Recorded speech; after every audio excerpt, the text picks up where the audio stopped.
बाळूमामाच्या नावानं चांग भलं. कालच्याला आई मार्केटला गेली होती आणि संध्याकाळी आता वडापाव आणलं तर मी काय खाल्लं नाही, आईला म्हणलं दुसऱ्या दिवशी खाईन. मी इकडं वडापावचा बुकना पडायला चालू केलं. ज्या दिवशी मायनी मार्केटवरून वडापाव आणलं होतं का नाही, त्या दिवशी सगळे व्हिडिओ डिलीट झाले. अचानक कसं काय कळाना. वाल भरून झाल्यानंतर आईला म्हणलं मी कोण टाकतो रोडला नेऊन. आई म्हणली माझ्या डोक्यावर दे, ह्याला गाड त्याला गाड पिक्चर नाही का, तशीच तरा झाली. आई म्हणली मी घेते, मी म्हणलं मी घेतो. म्हणलं घे आता तू डोक्यावरती. मग वाल भरून झाल्यानंतर घर झाडायला चालू केलं. ज्या ठिकाणी वाल भरली का नाही त्या ठिकाणी कचरा होतो, त्याच्यामुळे वाल भरून गेल्यावर डायरेक्ट घर झाडायचं. 19 तारखेचा तर अख्खाच ब्लॉक डिलीट झालाय.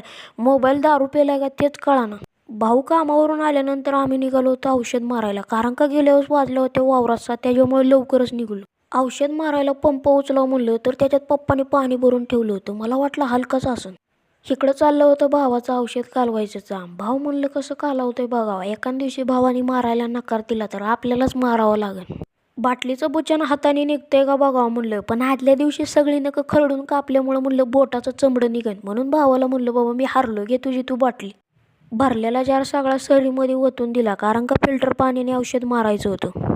वालीच्या झाडाची एक किडकी शेंग आणली, त्यातली एक आळीने एका बुचनात औषध घेऊन त्याच्यात टाक. आळीला वाटायचं आपल्याला काय स्विमिंग पूलमध्ये टाकलं का. आळी काय हलायचं नाव घेत नव्हतं, म्हणून मी वालीच्या शेंगाने डावचायचा प्रयत्न केला. आळी काय मरायचंच नाव घेत नव्हती. मला वाटते काय आमर झाली काय. आळी मेली का नाही काठीने डवचून चेक केलं होतं. तब्बल 2 मिनिटांनी आळीने आपला शेवटचा श्वास घेतला आणि ह्या जगातून विलुप्त झाली. बुचनामध्ये परत एक दुसरी आळी टाकली. पहिलीच आळी जिवंत झाली. ती करण अर्जुन वाणी, मेरे करण अर्जुन आएंगे मुझे बचाएंगे ओ जिंदा है. मला ह्या गोष्टीतून असं शिकाय भेटलं, जन्म पण देव देतो मृत्यू पण देव देतो. आपण फक्त एक कठपुतली हातावर नाचणारी. जेव्हा दोर तुटली संपला विषय. औषध मारून झाल्यानंतर पाण्याच्या बादल्या रिकाम्या झाल्या. एकात एक घालून म्हणलं हाय त्या ठिकाणी ठेवून द्यावा. जेवायला केलं होतं वांग्याचं कालवण आणि मका पापडी. मी इकडं वांग्याचा कालवणाचा बुकनं पडायला चालू केलं.